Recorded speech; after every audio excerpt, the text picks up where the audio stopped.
Well, while people trickle in, I'm going to go ahead and get started. We're delighted to have such a great turnout to help us welcome Annalena Baerbock here to Washington. In case we haven't met, I'm Karen Donfried, and I have the great privilege of running the German Marshall Fund of the United States. And as you will know, our mission is strengthening transatlantic cooperation in the spirit of the Marshall Plan. And there are lots of ways we do it. And one of the most fun ways is by having guests from Europe to help us here in Washington understand what's happening on the other side of the Atlantic. And we are delighted to have all of you in this room. This is also being live streamed. So I'm just going to say hi to our Facebook audience. We are delighted to have folks joining us that way as well. This is an on-the-record session. And I want to note that this session we are doing in cooperation with longstanding wonderful partners of ours, the Heinrich Böll Stiftung. And I'm so delighted to have Bastian Hermesson here. And let me just thank you, Bastian, for the great cooperation. And the star of the show today is Annalena Baerbock, and you have read her bio. She is the chairwoman of the German Green Party. She is a member of the German Parliament, the Bundestag. She has a very interesting background, which I hope you've all read about. I'm not going to tell you about her many distinctions. I'm going to mention just two things. One is she was part of the team that worked on negotiating a possible so-called Jamaica coalition last fall after the German election. There was an attempt, as you'll remember, to have a CDU-CSU government with the Greens and the Free Democrats. Didn't work out, but I thought that was sort of an interesting fact. And the second thing is, for me, the most important part of your biography, which is she is an alumna of the Marshall Memorial Fellowship, which is GMF's flagship fellowship program. So she traveled through the US with GMF, and she is a living example of what an amazing job our selection committees do. So we're so happy to have you here for that reason too. And basically, the run of show is we're going to have a conversation. And then, by about 1:15, I'm going to turn it over to all of you. So as we're talking, I hope that sparks questions on your part, or you may have come with questions. But we're going to try to start off by elucidating some of the interesting aspects of the German and the European political landscape. And just to kick off, you are a member of the Bundestag from Brandenburg. And I think when a lot of us Americans look to Germany today, we see a Germany that's been united for decades. But there are times when we think that there actually is still an East-West division in the country. And I just love to hear your perspective on that. Well, first of all, thank you so much for having this discussion round here tonight. Thank you all for being here. It's really an honor to be back here. The good thing is that I can always remember very well when I was here with the German Marshall Fund program, because I was pregnant in the 30th week, so I exactly know when it was, 7 years ago. And at those days, really, it was a remarkable thing for me, because we traveled with a European group, and you could really strengthen not only transatlantic relations, but also the European dimension of this group. And especially in those days, I'm thinking often back to this journey throughout the country, because some of the things which we are debating now those days, because you always go to very interesting and small towns at the journey, you could maybe see and feel already 7 years ago. And there's also like a strong relation to what is happening now in Germany. And coming back to the question you were asking about the divide in Germany between East and West. I'm deeply convinced that the worst thing we can do is to give single answers to the relationship between the US and Europe, and also to the things what which have happened in our society. And yes, there is a division still in Germany between East and West, but there's even a deeper division between big cities, rural areas, and non-rural areas. And this is deeper and more alarming than a division between East and West. And because we have talked so much about East and West and didn't talk so much about the question of people living really outside from social infrastructure, living in places where like railway stations were shut down, where nurses were being shut down, where there isn't a shop anymore, which has happened all after the fall of the Berlin Wall. These are more reasons for having some of the amendments we are having now than actually that it's East and West, because Leipzig or Potsdam, where I'm living, they're totally familiar to other places in Germany like Bayreuth or somewhere else.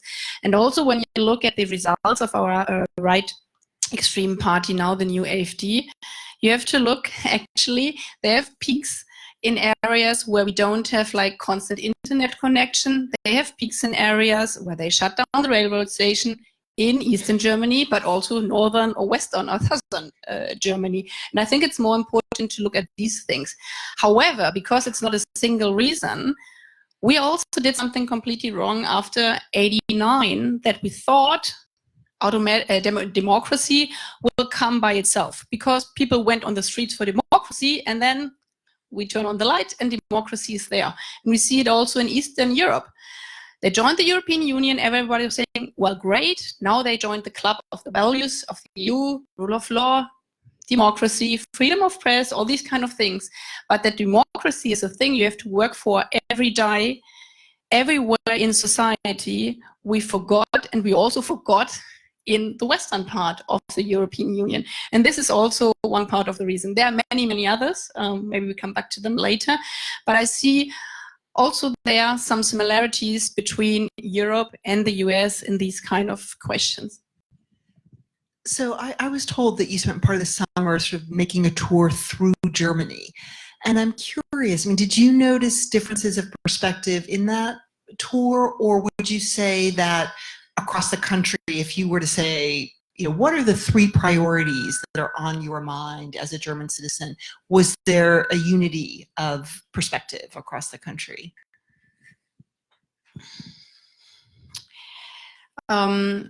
Actually, we did our tour under a new topic, and this was a bit new because I've been elected for a party leader for the Green Party for 6 months now. We always have a double head, so a man and a woman. This is what kind of our credo as a Green Party. I think it works quite well. And the headline for our tour was, this is now difficult with translation, is from our national anthem, which says, well, somebody has to translate, Einigkeit und Recht und Freiheit sind des Glückes Unterpfand. So unanimity, the rule of law and freedom are the base for everybody's, or the foundation for everybody's, or happiness is a bit wrong, joy in life, yeah, or joy for life kind of things. So the first thing was that, oh my God, the Greens, we are considered as a center-left party, a progressive party.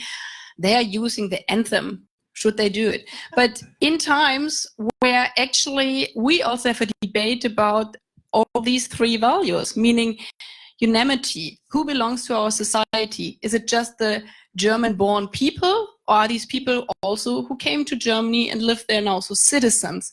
The question about rule of law. Are there situations where you can like bend the rule of law a bit because it's way easier to do it? And also the question of freedom. Are we fighting for freedom every day, or do we have to change our view on this? In these times, we are thinking that it's very good to go to different places where these values are being challenged and to fight for them, to kind of reclaim them from the extreme right in Germany, who's now saying we are defining who belongs to Germany. So it was a bit controversial, especially under progressive people, but it was also very successful because we started to come in discussion with people which normally didn't come to our discussion rounds. And asking now, so what are the common grounds within Germany, or the most important things we have to talk about? First one is, for me, we have to come out of our own bubble. Also, with like me as a politician, yeah, I have 2 daughters. I just entered parliament 5 years ago. I struggle with children care every day when they are sick because my parents are not living in the same town as I do. Like normal people's problems. However, when I come to a place, it's like always, yeah, you as politicians, you don't know what life is going on. And then I don't start talking about politics. I start talking about my kids. And then people say, okay, you understand what our life is about. And I'm saying, yeah, why not? But the distance between politicians, and even I'm not 20 years in politics, but still, when you say I'm a member of parliament, it's kind of, okay, you are somewhere out there. And this is, for me, the most important thing. And it's everywhere the same in Germany, that people are saying, you're the first politician I've ever met in my life. And I think this is really a problem. If we should represent people, it's not our job to go only through like representations or unions or like big movements. We have to go to ordinary people. The second point, which is really important for us, is at the moment where some of our fundamental rights are challenged or are being challenged, that we have to be clear on our values. I don't make a discussion about whether the rule of law is something we have to defend every time or just on Sundays. This is the basic foundation of our constitution. So my job is, as a politician, but also as a citizen, to defend democracy and the rule of law every day, even though in stormy weather. And I think this is very important those days, that you make pretty clear when these fundamental values are being challenged, that you make clear on which side you're on. And we had a big debate in early spring about the question whether we should bring back like internal borders within Europe, again, because of the whole refugee crisis. In Austria, they had discussion, and unfortunately also by our own interior minister in Germany. And for me, I was born in 1980. The European integration is like my normal life. And talking about bringing back borders within Germany touches on our fundamental values of the European Union. And in these kind of times, it doesn't help of saying, yeah, maybe sometimes we have to do this or not. But bring it down to, it's a fundamental question. Do we want to go back to national politics, or do we defend the European integration project? And the European integration project is based on the free movement of people within Europe, because otherwise you just have the free movement of goods and finance and market, which is a big danger, and brings me to my third point, that the question of social justice hasn't been on the agenda as it should be within the last 10 years within Europe, but also within Germany. And this was also the reason why the AfD in Germany got so much power again. They were founded not as an anti-migration party, because this was actually not one of the major things in Germany. It was founded as an anti-Euro party in the financial crisis, because at those days they realized, the populists on the right side, that politics didn't give enough answer to the challenges of globalization, digitalization, and the free movement of capital around the world. And this was their source. And this was also the biggest problem, that progressive parties didn't give an answer to these. And people had the feeling that in a globalized world, you have to pay your taxes. And as Europeans, we are very proud to pay taxes because we have a strong social security system. But I totally understand that a person saying, I have a bookstore around the corner, why do I have to pay like 25% of my whole income as taxes? And then Amazon, who is also selling books all over Europe, doesn't have to pay it. And politics didn't give an answer to this. And this was kind of the source for the populists. And then they moved it over because there wasn't an erection in political debate about social question. And then the migration topic came up, and they kind of had a second spring because they found a new topic. But the question of social security and social inequality, this has to be the main focus and answer when we talk about right-wing extremism, and not so much what we can do in migration policy. We also have to have a plan there, But this is not the major focus I think we have to look on. And if you go all over Germany, if you pin it down in the end, actually it's everywhere the same, because people want to live their life happily, and they want to live in a secure place in their local town, saying, okay, I have everything I need here, and then I'm also open and free to live in a globalized world if I know that I have a safe haven where I can always come back to. So you touched on a lot of really important points there. And one topic that has been getting a lot of press in this country from Germany has been Chemnitz. And you have a German citizen who's killed by migrants, and it triggers a whole set of protests from the far right, but also then counter protests. And I know that you have been at one of the counter protests, and it in many ways it encapsulates many of the topics we've touched on. Is there an East-West divide? The rise of the AfD? Where is far right populism in Germany? Help us understand Chemnitz. How do you see it? I mean, it probably gets back to the issues you just talked about. Is it more of an East German phenomenon? What's the right way to respond to that?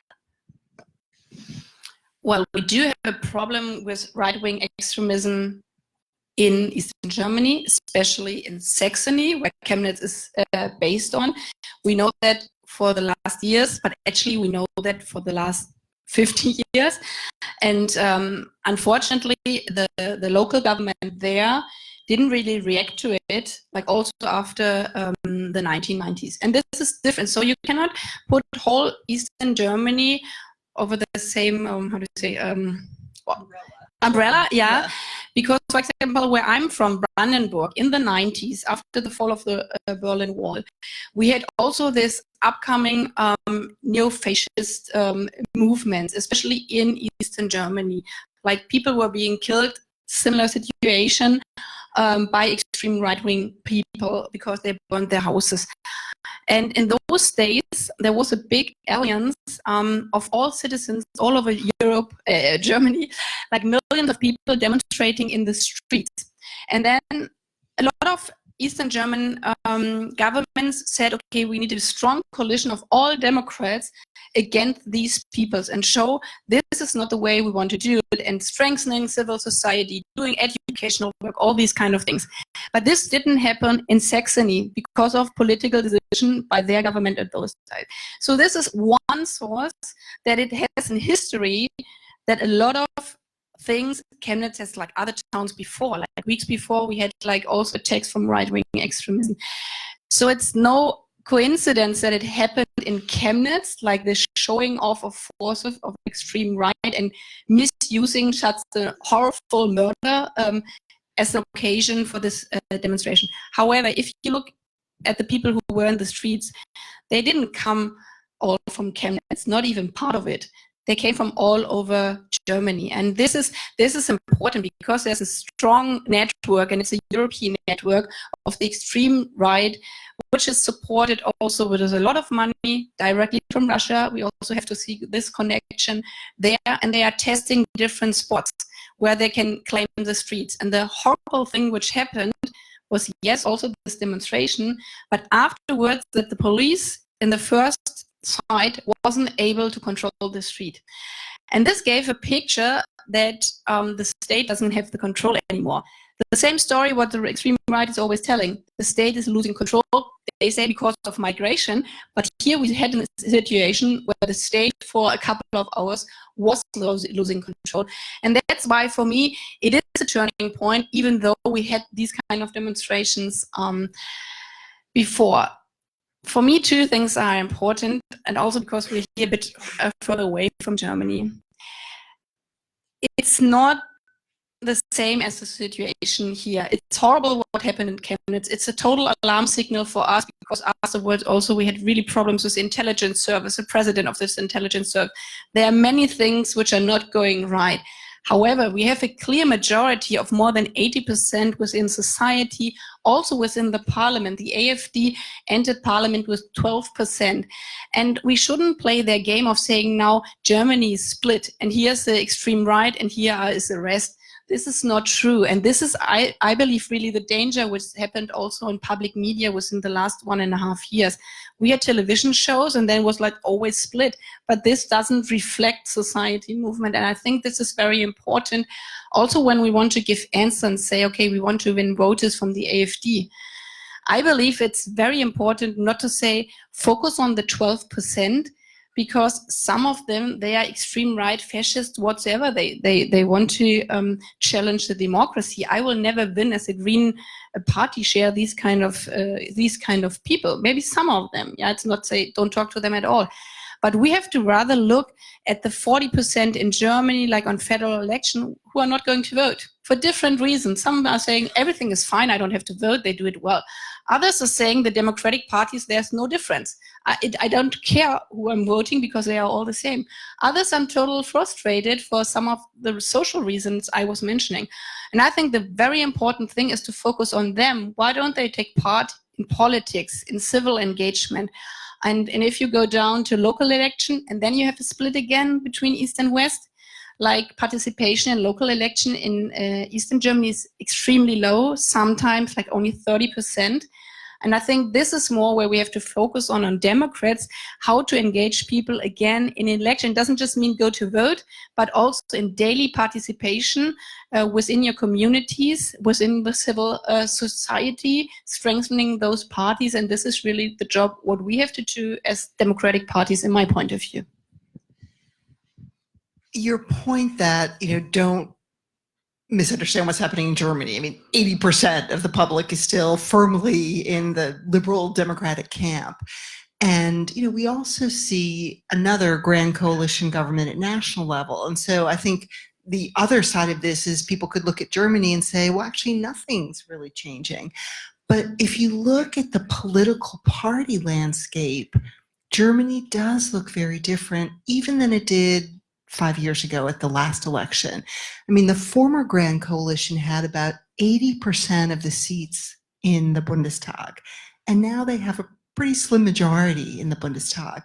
And so, if you take Bavaria, an election in the state of Bavaria next month, I mean, it's really striking to see how badly the CSU is doing, how badly the SPD is doing, and there's a broader crisis of social democracy across Europe. The Greens are looking good. I mean, you're the second largest party right now in Bavaria. And so I'd be interested in how you are trying to position the Greens. I think a lot of Americans still think of the Greens of the 80s, environmentalist, pacifist, anti-establishment. But are you really becoming more a party of the center? Do you see yourselves as eclipsing the Social Democrats as the party of the center left? Just tell us how you see the Greens fitting into this political constellation today. For me, time have changed so dramatically that some of the answers from 10 or 20 years ago, especially if you put the coordination system, here's the right and here's the left, and you just put the parties in between somewhere, doesn't work like it anymore. Because if you take, for example, the question of further European integration, for me, I would say working together in Europe and giving also up some competences to the European level, this is more like a left answer.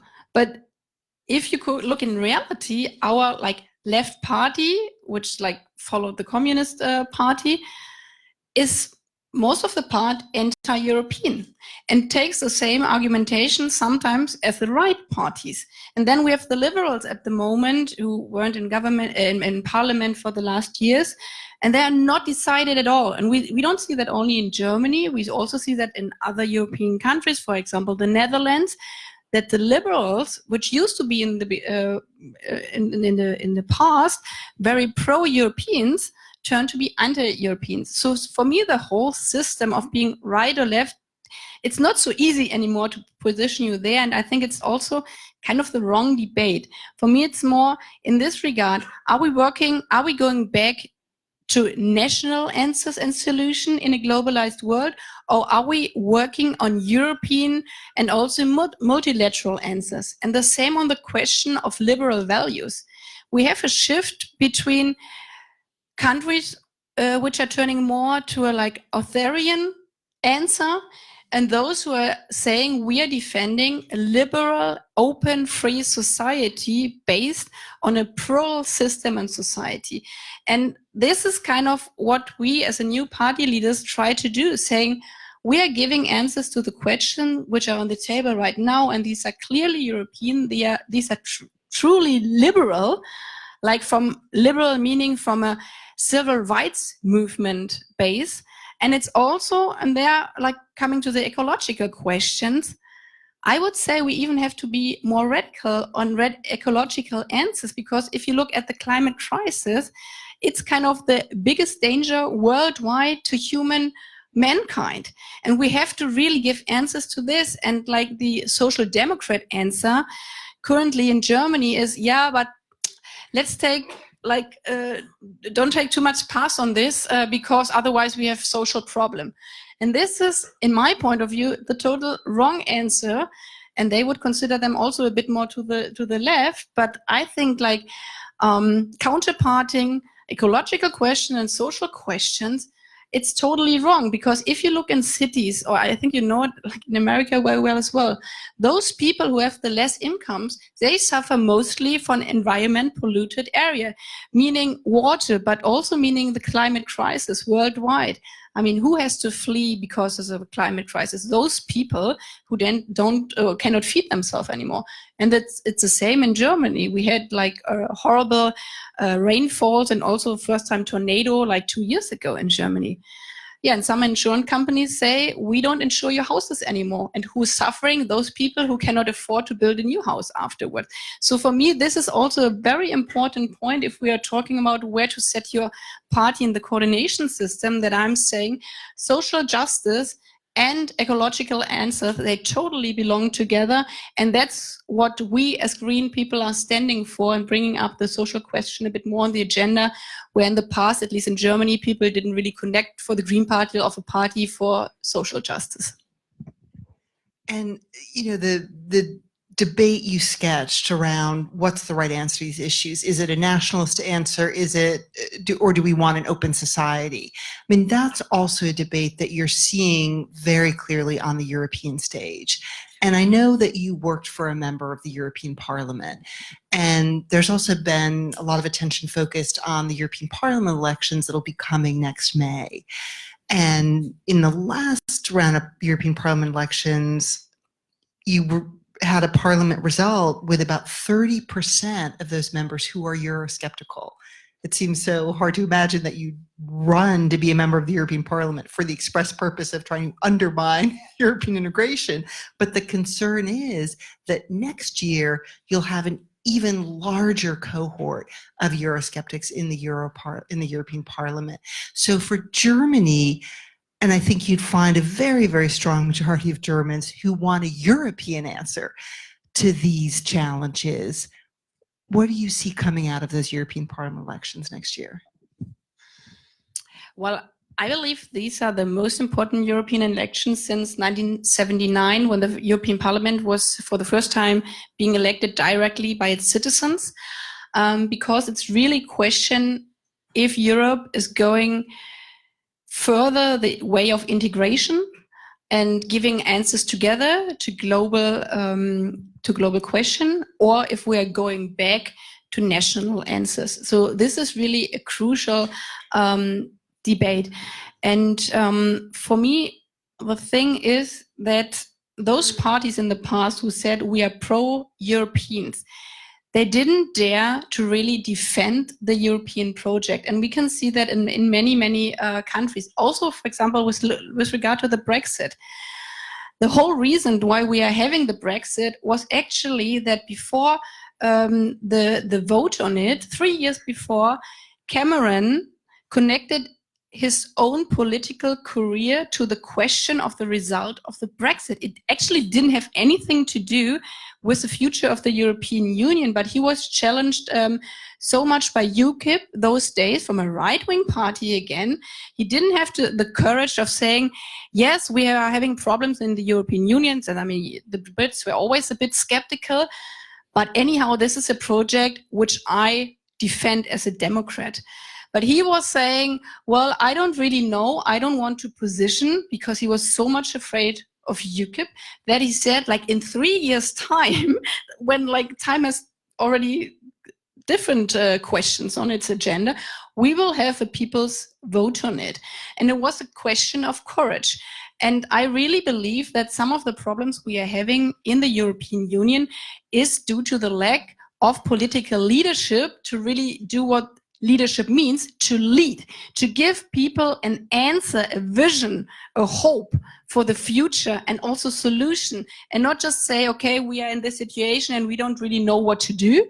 We just have to arrange ourselves with this situation, but instead of giving really solutions for a project. And that's where we can learn from also from Macron. He was in a similar situation, in the situation that he was challenged highly by the extreme right. And the difference was that he, other than the other Democratic Party, said, okay, I take a clear stand on a pro-European narrative. And I also have a vision of what to do with this European Union. And I think this is so important with regard to the European election, that if we want to save this European model, which is like the guarantee for peace in Europe, and we should never forget about this, then we have to be ready for changes of European politics. And this is also, okay, I'm opposition party, but however, my what I blame the current government for, the Great Coalition, that they were for the last 10 years only looking of stabilizing the current situation. But in a world where you have globalization, where you have digitalization, I mean, you cannot stabilize things. Digitalization is like a revolution, like for work, for life, for media. So you have to give as politics answers and also regulation, how to deal with these kind of new situation. And the European leaders, they have unfortunately failed badly in this field of giving political answers for new challenges. And this is really the job for the future European Parliament, and especially for governments, of saying, so how do we want to manage, what is the gestalten, shape a globalized world with the values. My values are democratic-wise, that you have democratic decisions in a globalized world, and that it's not just big business and big money, and also in an ecological and in a social just ways. And different political parties would give different answers, because the liberal says, well, we want a bit less regulation. But starting on, yes, we have to regulate these kind of phenomena is, I think, the biggest thing to do for the upcoming months. So I'm going to give you a hypothetical. Germany's female chancellor is not Angela Merkel. We have Chancellor Baerbock, who right now is sitting there in Berlin. Call for leadership at EU level. Macron is trying to give it, and he's been waiting for a German partner.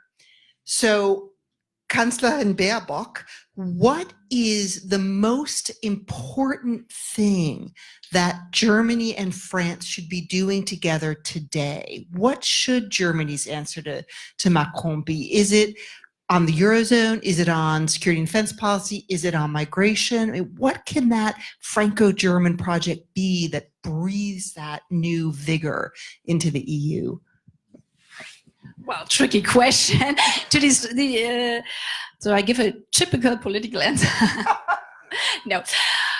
Well, for me, as a green politician, it's kind of the Green New Deal. And you had this debate, I believe, back in the 30s, the New Deal, but also kind of when we had the whole crisis, a New Deal when we had the financial crisis. Meaning that we really have to invest into the future, into future projects. And this means there have to be ecological investment, but also social just investment into in our society. And then, because you said like Euro crisis and these things, they are, in my point of view, all under this big story of a Green New Deal, meaning that you can do it only in a European Union. And there's Macron totally right. If we have a common currency, we need to have a common fiscal and economy policy. And if we are not ready to give up these competences, it will never work. And this is really a big failure from the past governments of saying we are so much hesitant from a German perspective of giving really competences in the fiscal regulation market. But it doesn't just help to like say, okay, we have to invest in it. If it's not ecological investment and a fair investment and a social just investment, we will continue to have this deep, deep split within society. So I'm assuming from where you sit, if you're looking at the spectrum of leadership in the European Union, Macron would be at the bright end of the spectrum, and probably at the other end of the spectrum would be Viktor Orban. And we saw today that the European Parliament had a vote where a strong majority in the Parliament agreed that it was appropriate to begin rule of law procedures against Hungary. Now, most people think that that Article 7 process won't result actually in that suspension of voting on Hungary because there is not unanimity in the EU about how to manage this. I mean, you were saying earlier that for you, every day you want to fight for the rule of law, defend the rule of law. How does Germany, as a key member of the EU, try to manage this when certain member states you feel are abrogating the rule of law? Well, I cannot give a German answer because this would be the government's, or I don't know whose position, because I think Germany did something wrong in the past, especially, this government, because the Conservative Party, which is the party also of Angela Merkel, they were in the same political family, or they are still in the same political family as Viktor Orban. And I truly believe that this is one source for the problem, that if you kind of for a long time say, okay, we don't really look closely of what's going to happen within countries, within parties, and realize that politics is changing in an anti-democratic way, and you kind of ignore it because it's easier for you within your own political family, then we are having a problem, and sometimes it's too late. And maybe from outside, this was also a bit here in the US. I mean, also, I bet it also a lot of bottles of good wine that Mr. Trump will never win these elections, but just hoping that things will go right in the end is not enough in a democracy. And we in Germany, we always thought, because we learned a lot from our past, that we have kind of a safeguard network or firewall against anti-democratic movements. And we shouldn't trust so much on these kind of firewalls. We have to work on them. And so it's not just Viktor Orban in Europe. What's happening in Austria is worrying me actually a bit more than what's happening in Hungary, because everybody is at least talking about Hungary. But like in Europe in general, nobody is really talking about Austria. And I mean, there's like a real big threat to democracy as well, starting with that the party itself, from Mr. Kurz, entered the intelligence service of Austria and took all the secret documents from whomever which is lying there to their party house. I mean, this is a total breach of the division of power within a country, and kind of nothing has happened. So I'm happy that the European Parliament started Article 7 chapter right now. I would say it's way too late. They should have done that a couple of years ago, but the governments didn't dare because they were afraid, because it's a member of the Conservative Party. But it will be just the case if they also look at Austria, if they also look at Italy. I mean, we're having really hard times in Europe. But if it means anything to us that we are a union of values, we cannot ignore these tendencies which are upcoming right now. And I would say, because there's, again, not the single answer, the most important thing is that if we take now away the voting rights, for example, another debate is of taking the money which goes to the countries. Yeah, we have to be careful that we don't hit the wrong people.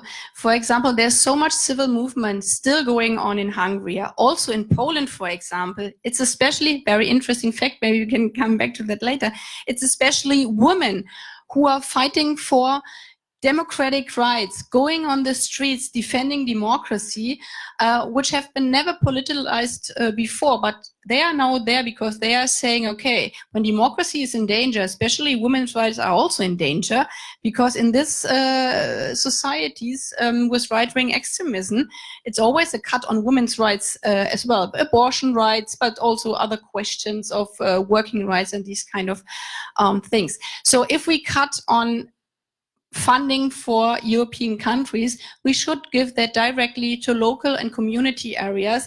And this would be the same analysis for a transatlantic relation. Yeah, if we are having problems between the administration relations, then we should focus more on the relations between cities, between states and citizens, like in this wonderful GMF programs. And this is the same for the Eastern European countries, because the people, especially in Hungary, they really depend on the support of other European cities, because they go on the streets every day to defend democracy still in Hungary.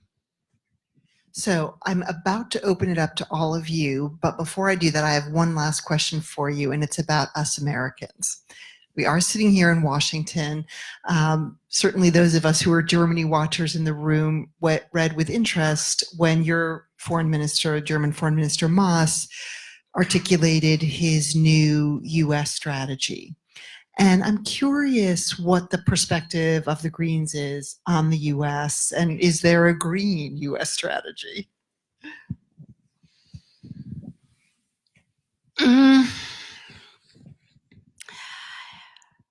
Yeah, there's also a green US strategy, but in sometimes it's some things it's overlapping with the strategy of our foreign ministry, and other parts it's not so much overlapping.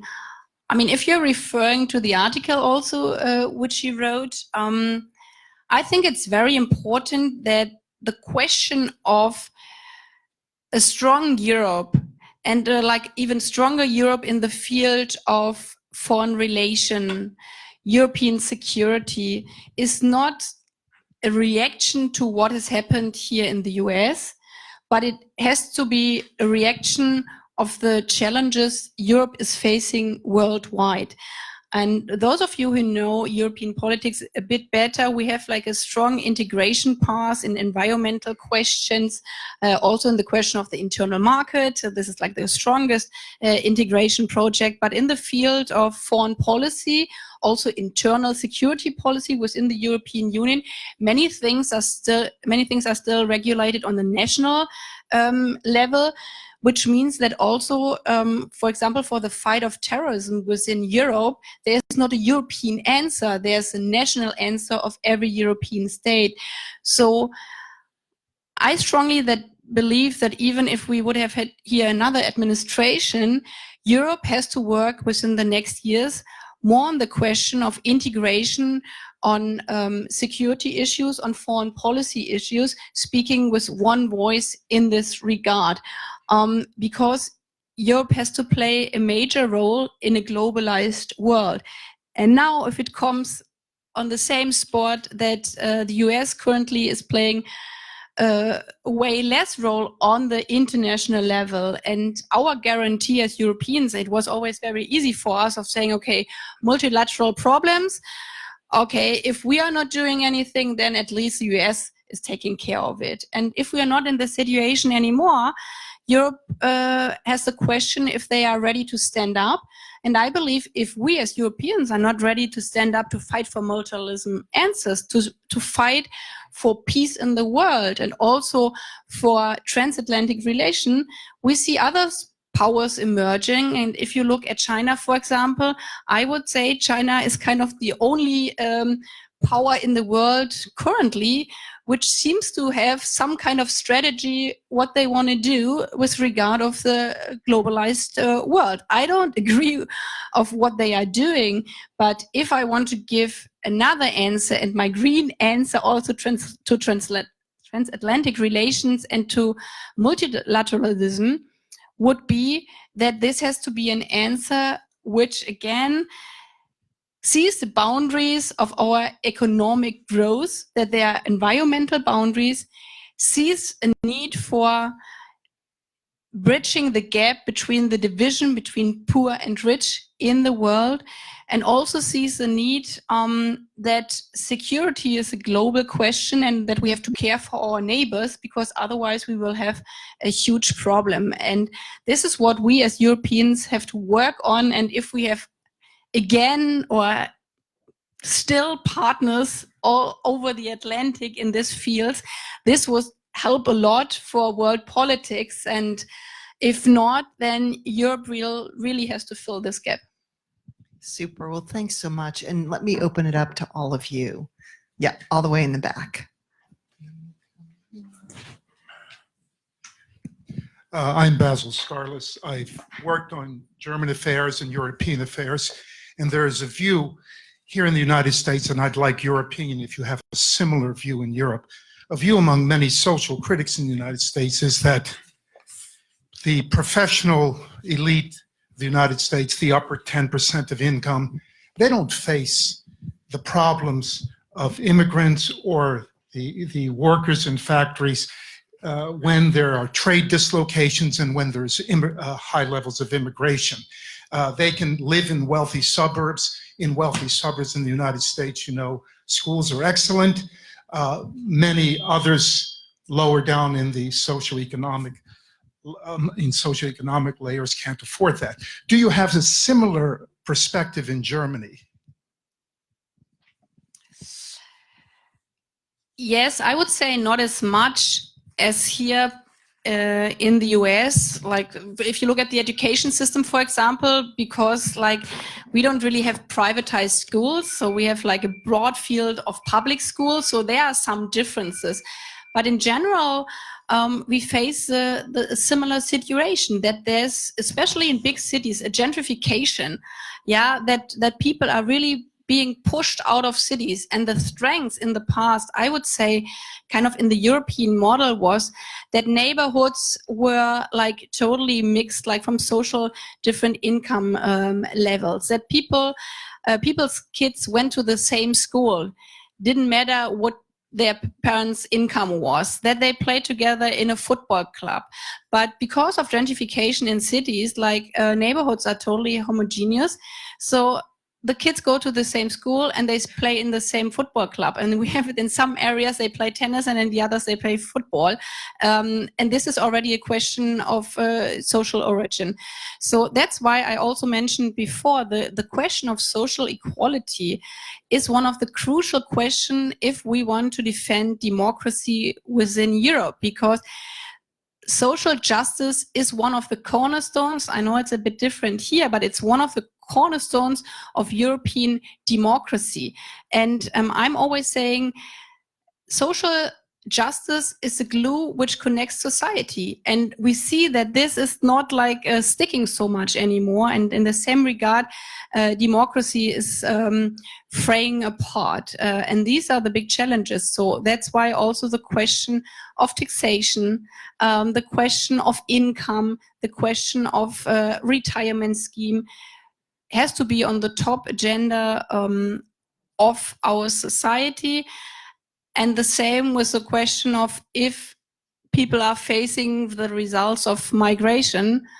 Yeah, even like in the school where my daughter's at school, because in my neighborhood, there are not so many refugee-based, meaning that in the class of my daughter, there's only one girl from Syria.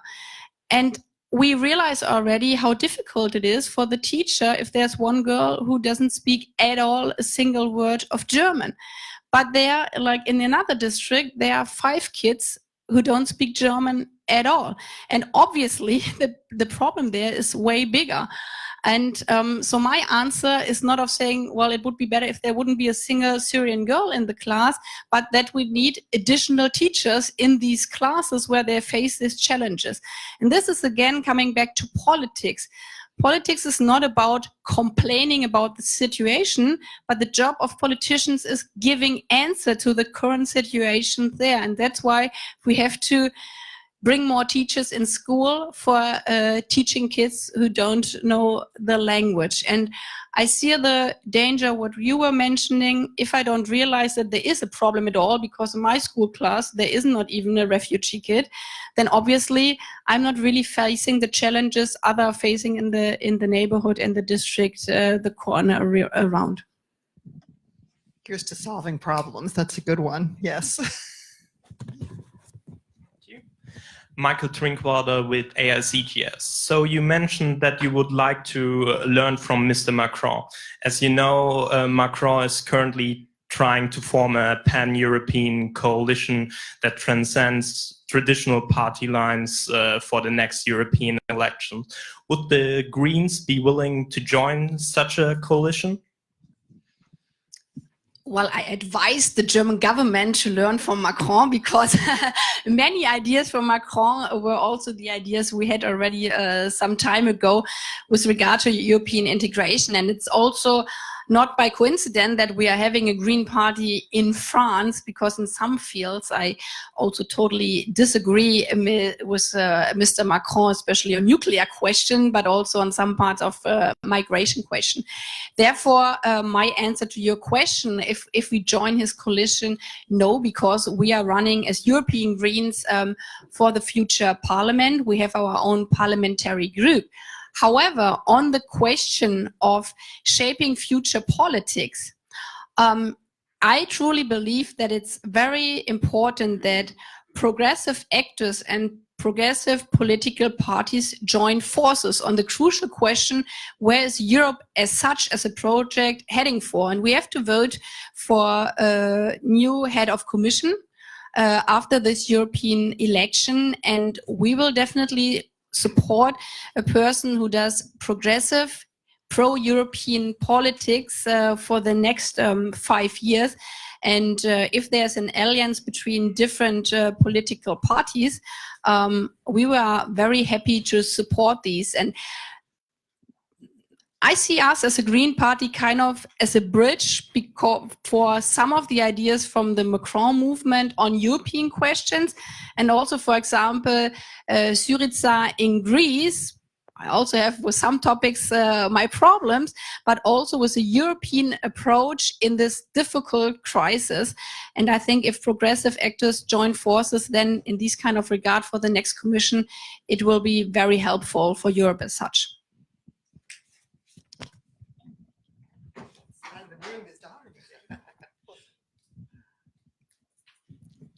Martin Ganselmeier, German Public Radio, ARD. To whom here in the United States do you talk? Who's your natural allied party? Is it the Green Party in America, which is much, much smaller than the Green Party in Germany? Or because you're #2 now in Bavaria, I mean, you're much bigger, and are you increasingly talking to the Democratic Party, the Sanders wing of the Democratic Party? Who are politicians you're talking to here? Well, I meet many different players, but the reason for my visit was the climate conference in California, where I'm heading for tonight. And we had to rebook the flight because of the hurricane is coming up. I would say also the strength of this weather phenomenon is already a sign of the climate crisis. But anyhow, so due to this visit, I also went to New York and here to Washington. And my visits were focused on the question of where are progressive alliances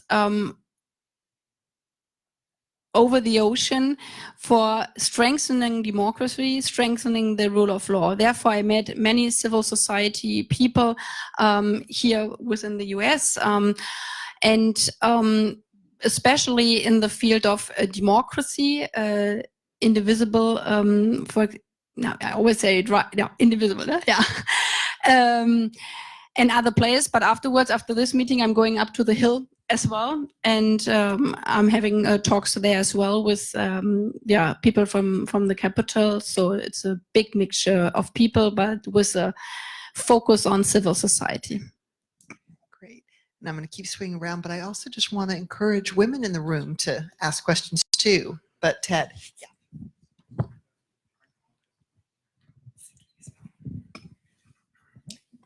Ted Reiner, Brookings Institution. As someone on the center-left who wishes we had a healthier center-right committed to liberal democracy in this country, I'm wondering how you view the health of the center-right in Germany. Do you fear the CDU will turn away from the center and become more nationalist or illiberal after Chancellor Merkel leaves power? And what makes the CDU and CSU potential governing coalition partners for the Greens?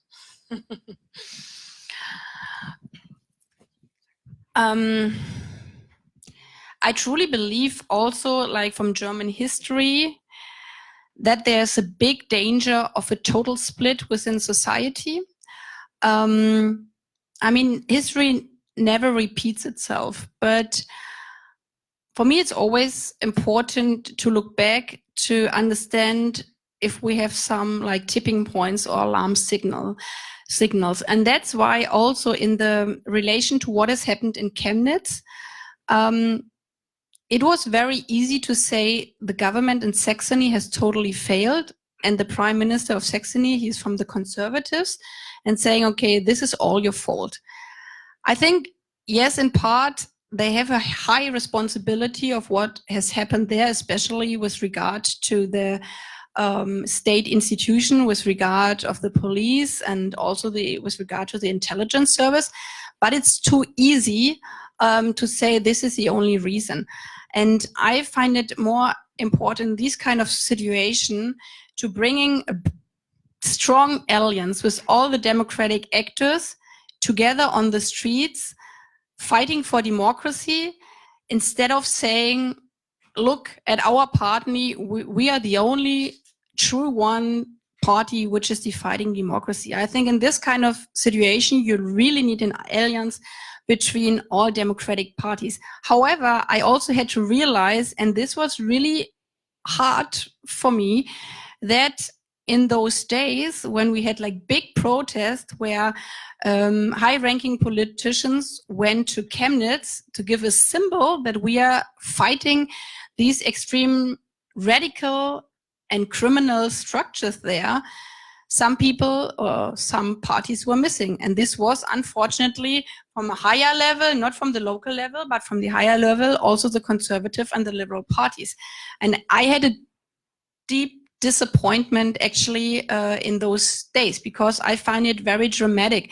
And also what I've seen here in my talks, this deep division, I would say is an alarming signal of why societies have such difficulties of holding together the society as such, which is, if you ask people, what is important for your life? Well, important is that I give a good future for my children and that they live happily and we respect each other like we want to be respected ourselves. And working on these kind of values is important. And on the other hand, I have to realize that unfortunately, obviously, not every democratic party also in Germany currently is having the same understanding as I'm having. And therefore, also me as a Green Party leader, I debated in public and asked the Conservative, you have to say now on which side you're on. Are you on the side of the democracy, or are you being silent? And silent is very dangerous in these kind of situation. And now your question with regard of the, we call it union, the conservative union, so it's CDU and CSU, and the CSU is in Bavaria, and they tend to be more conservative also in the, with regard to the question of, if you put back the old coordination system on the right system, and our interior minister is from the CSU. And yes, I'm having big problems, especially with him and with their line currently, because they debated openly in May, what I mentioned before, if we should have border controls again in Germany with regard to migration politics. He didn't say for 3 days anything to Chemnitz. He was just silent. Then we had our intelligence service president who openly questioned whether what happened there on the streets, that people were chasing foreigners on the street, if this really happened or if maybe this didn't happen and what public broadcast media showed was not really true. This is similar to what happened here with fake news, actually a debate which we didn't have before from, I would say, democratic forces, but now the president of our intelligence service questioned this and like totally overstepping his competences, giving a big interview on this. So coming back to the question with the CSU and CDU, yeah, there's a strong split I see currently within their own party. The CSU is totally nervous because they have had the majority in Bavaria. They are losing it. Their strategy was, okay, they move extremely to the right, hoping that they will gain some voters back from the AfD. Totally wrong scenario. It totally benefited us because we were saying, okay, if you move to the right, then we are the defenders for civil rights, for democracy, for the rule of law, for the media, kind of conservative values, I would say, but which aren't defended anymore from the Conservative Party of Bavaria at the moment.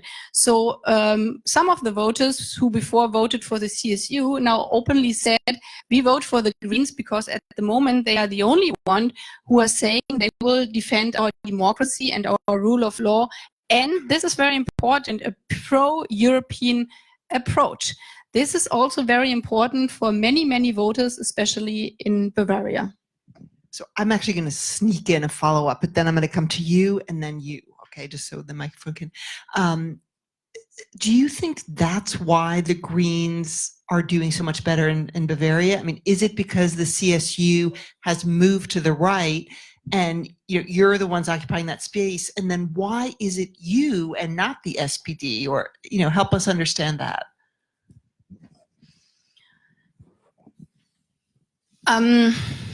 Because, and I have to say again, unfortunately, also the SPD in this kind of discussion, the rising from the AfD made everybody very nervous in our democratic systems. And different parties have given different answers to this rise of the extreme right-wing populism movement. And what I said, unfortunately, I have to say, parts of the conservative try to copy rhetoric from the AfD. The SPD wasn't really sure what to do. And in some question for migration policy, they said, okay, we shouldn't focus so much anymore on human rights and on refugees' rights. We have to do a bit more law and order. And also the left, I found that also very important in this field, like the chair of the parliamentarian group from the left also had some of the rhetoric even from the extreme right with regard to migration. And we as the Green Party, liberals, same, they don't know where they are standing on this question. And we as Greens are kind of left as the only parliamentary group who's saying we have a steer stand also on human rights, that we have a universal declaration of human rights and you cannot relevate human rights. They are there for everybody, also for refugees. Yes, we need like a structure and an order in our refugee policies. And this was always in the past that voters and also political parties said, yeah, but you as Greens, yeah, you just say refugees are welcome, but then how we handle it. And I think this was also one of our mistakes in the past, that we didn't explain enough or didn't give the solutions, what I was talking about before, as a party by ourselves. So how do we actually manage migration policy and also a refugee policy if many, many people are coming, like in 2015. And the system wasn't really prepared for it. And just saying, okay, somehow it will happen, doesn't work. And we really worked on like clear legislation, how we can do registration at the European border, giving examples of how we can do it in a European-wide program, that we have like common registration centers at the European borders within Europe, that's very important for me, where you have like standards, human rights standards, how to treat refugees. It didn't work in the past. We have horrible situation in Greece on the islands that we say we care if people are coming over the Mediterranean Sea. And we had you probably read this, yeah, that they were saved by boats, civil boats, because there again, it was like the problem that European governments didn't dare to set up a European-wide safeguard network, which is under European control to rescue people who are in need on the Mediterranean Sea. That's why actually civil society movement took over the job, because the European Union and also with the lacking support of Germany didn't set up a rescue team under a European flag. And also in this regard, because many governments and unfortunately almost all the political parties in Germany were too afraid of saying, I mean, it's a human right. If people are in need and danger to die in the ocean, you have to rescue them. And afterwards you can have like asylum processes and seeing if they have can claim a right of asylum. But in the first place, you have to rescue people if they are in the danger of dying. And these kind of questions, we took a very clear stand on it. And again, unfortunately, many and all the other democratic parties didn't really know how to behave in this kind of situation. Super. So I'm going to suggest we take the last two questions together, just because I'm mindful of the time as well. So one here and then one here on the end. Yeah. My name is Sanjin Choi, Langham Partners. Thank you so much for your lucid and succinct remark. And as you talk about in Frank and German axis, and I would be interested in your views, and French and German senior academic advisors and call for perhaps overhaul of European Euro budget. As we celebrate or reflect upon 10th anniversary of financial crisis, what is your view? And second, you mentioned about the Cameroon lacks courage with regard to Brexit issues. I absolutely agree with you, but I have slightly different angle, because Cameroon lacks courage to rebuff right wing of Conservative Party, for example, 1922 committee. Thank you. I can speak loud enough, I think. Thank you. Oliver Moss of the Potomac Exchange. A question, you mentioned ecological challenges as being very important. I think another one is demographics. Germany has an aging population. It's the fourth oldest population in the world, I think Japan. That's obviously going to create a great deal of challenges on the economy, and there could be another split between old and young, and also on immigration, because you need more people. And I'm just wondering what your comments are in that regard.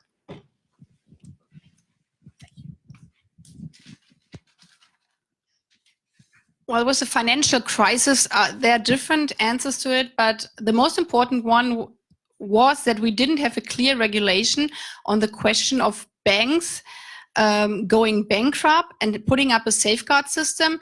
And that's why European states saved banks, because otherwise there was a big danger that whole societies and retirement schemes being connected to the banks would totally collapse.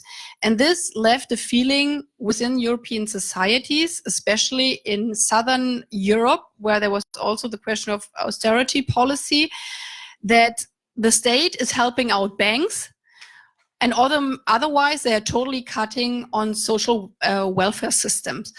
And therefore, we as a Green Party, with a few other parties, called for a new setup of regulating banks to never have this happening again, that the state has to rescue banks, and especially also in the end rescue money like Greece, that we put up a system that we don't need the firefighters anymore, but you have in the forefront like a safeguard net for this. But unfortunately, with regard to the current political situation, there's no majority in the Council, in the European Council, for this kind of regulation network, and that's why we are still campaigning for this. And you mentioned the Jamaica coalition talks. especially these kind of questions, they were highly controversial between us Greens, the Conservative, and especially our Liberal Party, the Freie Demokraten, who I would say, yeah, unfortunately followed really a totally right-wing approach of saying, no, we shouldn't connect all over Europe with regard of regulation for financial markets. And this is, in my point of view, one really of the very, very important things to do for the next European Parliament. Same thing with tax havens. The biggest problem in Europe with the question of public money is that we don't have a European-wide regulation on tax havens and they say black money in English, like where you can avoid taxation, because the European states do not work properly together, because the national states, everybody says we want to do it in our own national competence, but it doesn't work if markets are interconnected in an internal European market. Then you need also European-wide tax regulation. But this is again the question of giving up competences on the European level or keeping it to the national level. These are just two examples. There are a few more on the question of how to regulate the financial market. With regard to demographics, yeah, we do have a huge problem there, because currently we cannot finance any of our social security system, because it's always like a generational system of saying people who work now finance the retirement scheme, the healthcare scheme, every scheme we do have. And if we are getting older as a society and having less younger people, then we obviously do have a problem. The good thing is that our birth rate has grown a bit in Germany, and that's why also for me personally, it's very important also to speak about the topic of women being in politics, but not only politics, but also like in high-ranking position and having kids, because unfortunately from our tradition, right, this is coming back to one point I was tackling before, saying the Nazis in the German times, it was about oppression of minority, of Jews, of everybody. But also we had a model of women in society women stay at home and they care for the kids. And this was also one part of like the right extreme model. And the new extreme right-wing model is coming down to the same system. So for me, like, women rights are really always a question, kind of a seismograph for democratic status in society. And that's why, for example, when I was running for this post, I made very publicly that I'm having 2 little kids, and that everybody can be prepared that there will be days where I have to say, I'm sorry, today is the birthday of my child, and I don't stop being a mother just because I'm a party leader of the Greens now. It sounds very normal, but it's not really normal in German politics. And also, I mean, we had to wait till 2004 that we had the first female CEO of our DAX, highest 30 DAX enterprises within Germany. So one question to demographic change is also like strengthening women in work, in power, because there was a highly connection that women who were successful didn't have kids anymore because society was not really prepared for that. But on the other hand, yes, we do need immigration. And it's very sad and sounds very weird probably to your ears, like as an immigration country, that it took ages for German society to actually accept the single sentence, we are an immigration country. And it's still highly controversial, but now, for example, within the next weeks, we hope that we will pass in Parliament our first immigration law. We didn't have that, so there was no legal way of immigrant legally to Germany because we didn't have a law for this. There was some European regulation for high qualified people. And this is also one of the very important answers to the whole discussion about refugees, because the extreme right always used it, well, these are not true refugees because they are not fleeing war. They are just coming here to work, which most of them, they flew from Syria because there obviously is a war going on. But on the other hand, we didn't even have a possibility of people who said, we just want to work in Germany because we didn't have a good immigration law. And this is currently on the table. And maybe it's also a good line to end with a bit of hope that even so, some discussions are very tricky, even though in those days where we are having discussion about the rule of law, democracy again, there is also hope that rational decisions and solutions will succeed in the end. But I think the important thing for me is that we shouldn't take them for granted. We always have to fight for them every day.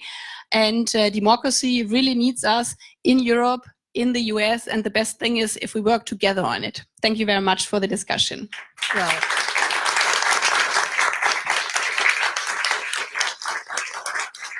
I was just going to say thank you very much from me. And I think whatever one's politics, we would all agree that you are an inspiring example of a woman who is in a key position of political leadership. And I want to thank you for the clarity of what you said, thoughtfulness, and also for giving us hope. So thank you so much.